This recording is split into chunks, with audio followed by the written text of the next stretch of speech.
The phone buzzed against my palm at 2:17 a.m. and the screen lit up with a single line that sliced the dark in half.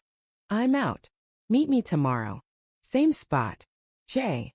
My wife's breathing stayed soft beside me, one arm flung across my chest like nothing had changed, but the name on the message, J for Jake, the ex she swore was ancient history, felt like a blade sliding between my ribs.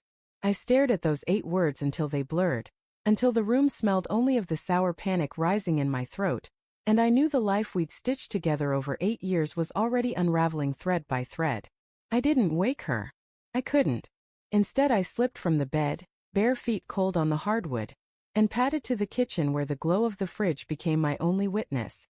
I opened our banking app with the same thumb that had traced her spine that morning, and the numbers hit me harder than any fist. The joint savings, every overtime shift, every skipped vacation, every dollar meant for the down payment on the little blue house with the wraparound porch was gone. Not drained, not dipped into. Gone. A single transfer at 11:42 p.m., the exact minute I'd been in the shower singing off-key to the radio. $43,000 wired to County Detention Release Fund. Jake's bail. I knew the amount because I'd seen the news last month when they dragged him in for felony possession with intent. I'd even joked with Sarah over breakfast, God, remember when we thought dating a guy like that was edgy? And she'd laughed, eyes bright, saying people never change. Turns out some people do, just not in the direction you pray for. I stood there until the fridge motor clicked off and the silence pressed against my eardrums. My first instinct was to scream, to shake her awake and demand why the money we'd promised our future kids wasn't worth more than the man who once left her sobbing on our apartment floor. But the words jammed behind my teeth. 8 years of choosing her, of swallowing pride, of believing her apologies were the final chapter. Something in me calculated that one explosion would finish us faster than the truth already was. So I closed the app, set the phone face down, and did the only thing that felt like control.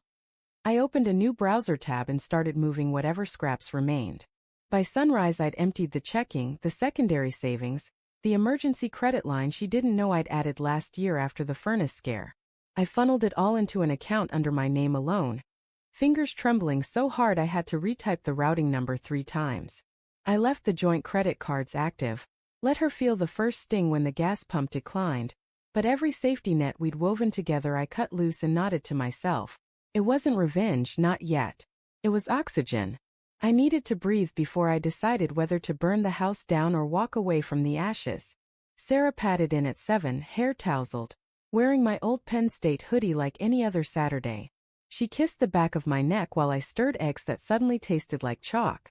You're up early, she murmured, voice still husky with sleep. Everything okay? The question floated between us, innocent as steam.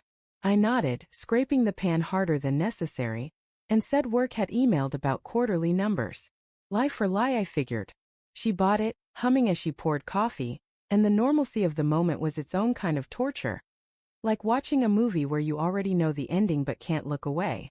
The doubt had been creeping for weeks, I realized later, the way mold blooms behind wallpaper you swear is clean. Little things. Her phone always face down now. The way she angled the screen when a notification chimed, the sudden girls' nights, that left her perfume lingering on coats I didn't recognize. I chalked it up to stress. She'd been gun-shy since her mom's cancer scare, jumping at shadows, and I doubled down on being the steady one. Extra hugs, surprise takeouts, sex that felt like apology even when I didn't know what for. I told myself marriages ebb.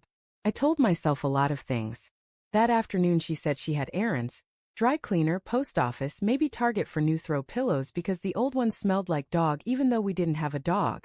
I smiled the thin smile I perfected in customer service hell, and told her to take her time. The second her SUV backed out, I was in her closet, kneeling among the shoes she'd never throw away, fingers closing around the burner phone taped beneath the winter boots. The call log was a punch list, Jake, Jake, Jake. The texts were worse. Promises. Coordinates. A selfie of her in the lingerie I'd bought for our anniversary, captioned, "Wish you were here." My stomach folded in on itself. I sat on the carpet until my legs went numb, reading every syllable until the words lost meaning and became just shapes of betrayal. She came home flushed, arms full of bags that clinked with bottles, Prosecco because we deserved a treat.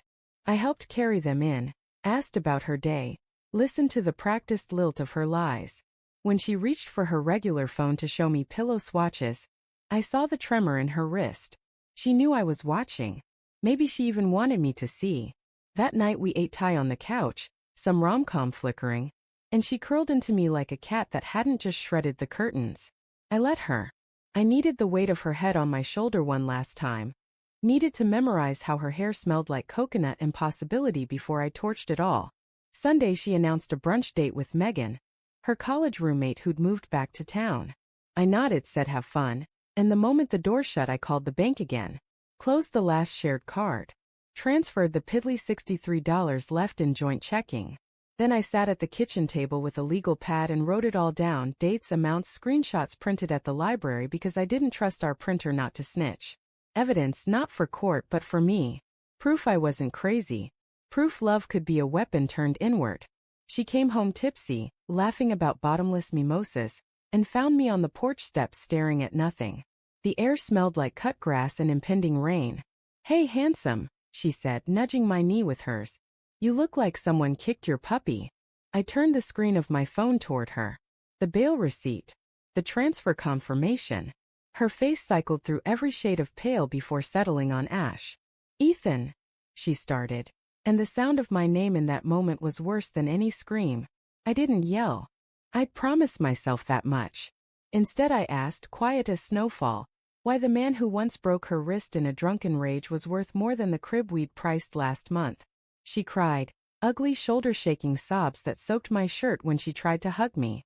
She said Jake had changed, that county jail scared him straight, that he'd promised to pay us back with his VA disability once the paperwork cleared. She said she panicked when his mom called begging, that she thought she could fix it before I noticed, that she was going to tell me everything tonight. Every excuse tasted like rust in the air between us. I listened until the sky bruised purple, until the first fat drops hit the railing. Then I asked the only question that still mattered. "Do you love him?" She hesitated, half a heartbeat, maybe less, and that pause was the real divorce paper. She swore it was just guilt, just closure, just one last kindness to the girl she used to be. But her eyes flicked to the dark beyond the porch light, searching for escape routes I'd already mapped.